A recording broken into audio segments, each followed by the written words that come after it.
Ursula von der Leyen might soon find herself in trouble, as Germany's highest court could force member states to revisit the EU's recovery fund, a legal expert has claimed in an exclusive interview with Express. Co.uk, after its ruling in May 2020 threatened the participation of the German Central Bank in a vital bond-buying scheme of the European Central Bank (ECB), Germany's highest court has taken aim at another EU-wide initiative, the €750 billion £668 billion Recovery Fund, also known as Next Generation EU. In yet another surprising move, the German Federal Constitutional Court, based in the city of Karlsruhe, has blocked the ratification process of the Own Resources Decision, the legislative instrument that would allow the European Commission to borrow money directly from the capital markets and repay it over the next decades. The Own Resources Decision must be ratified by all 27 member states before the Commission can start distributing the cash in the form of grants and low-interest loans. So far, only 16 countries have submitted their ratification. Last Friday, German President Frank-Walter Steinmeier was ready to sign off Germany's ratification of the legal text, but the Constitutional Court prevented him from rubber-stamping it in order to examine first an emergency appeal filed by the far-right party Alternative for Germany (AfD) and a civic group named Bündnisbürger Will, or Citizens Will Alliance. Both argue the recovery fund is illegal and in breach of the EU treaties. Reacting to the news, the European Commission reaffirmed its confidence on the legal validity of the Own Resources Decision. It is unclear how long the German court will take to examine the emergency appeal. Some say it could take weeks or months, perhaps thwarting the Commission's schedule. In an exclusive interview with Express.co.uk, Mar Aguilera Vázquez, professor of constitutional law at the University of Barcelona, warned EU chief Ursula von der Leyen her plans could indeed be thrown into disarray. The legal expert claimed member states might have to go back to Brussels and change the recovery fund if the court finds the bloc's recovery package unconstitutional. She said, whether it is illegal or not, it is for the German Constitutional Court to decide and for the European Court of Justice to consider. But I am a professor of constitutional law. My colleagues from international law always say international law is above internal law. On the other hand, we, constitutional professors, say it is the constitution of the country.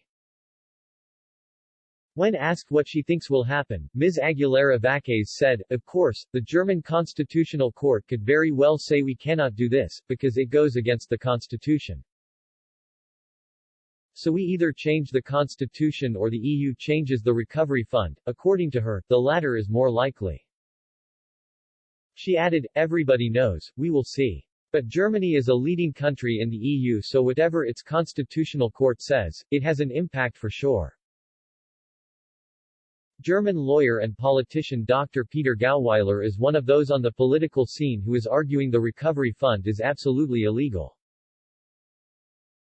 The lawyer harshly criticized the package and told Express.co.uk, it is contrary to the structures of the European treaties. Fiscal law should not be Europeanized because of the bigger legitimization basis of the national parliaments. It's absolutely illegal. German MEP Gunnar Beck also echoed Dr. Gauweiler in another interview with Express. Co.uk, Mr. Beck said, the recovery fund is so expensive and unlawful, it is clearly against the wording of the Articles 310 and 311 of the Treaty of the Functioning of the EU. They clearly state that the EU is not allowed to take debt on the financial market. It is a breach of treaty. It is a breach of the EU Constitution. The Treaty on the Functioning of the European Union is one of two treaties forming the constitutional basis of the bloc, the other being the Treaty on European Union. Article 310 reads, with a view to maintaining budgetary discipline, the Union shall not adopt any act which is likely to have appreciable implications for the budget without providing an assurance that the expenditure arising from such an act is capable of being financed within the limit of the Union's own resources and in compliance with the multiannual financial framework referred to in Article 312. Caroline Eber, Senior Research Fellow at the Max Planck Institute for Tax Law and Public Finance, put forward similar claims in a recent entry for a blog from the University of Oxford. She wrote, according to the principle of conferral, which underpins the EU acts only within the limits of the competences conferred upon it by the member states in the treaties to attain the objectives. Consequently, any action by the EU must be based on a sufficient authorization to act granted within the EU treaties. This also applies to the issuing of bonds on the financial markets by the Commission on behalf of the EU.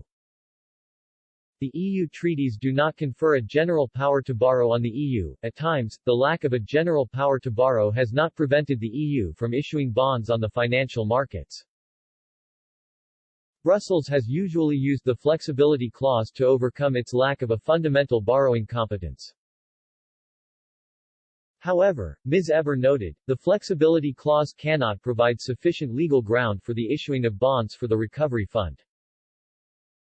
She added, unlike past examples, the funds are not limited to passing on the benefits of the EU's credit rating to the member states. The borrowed funds are intended to finance transfers via economic policy measures and, although they may be covered by EU policy areas, there can be no doubt that this massive redistribution has an impact on the overall structure of the EU. Such a momentous borrowing and use of funds via the Recovery Fund cannot be based on Article 352 TFEU. As a result, the EU does not have sufficient competence to issue €750 billion (£668 billion) bonds to finance the Recovery Fund.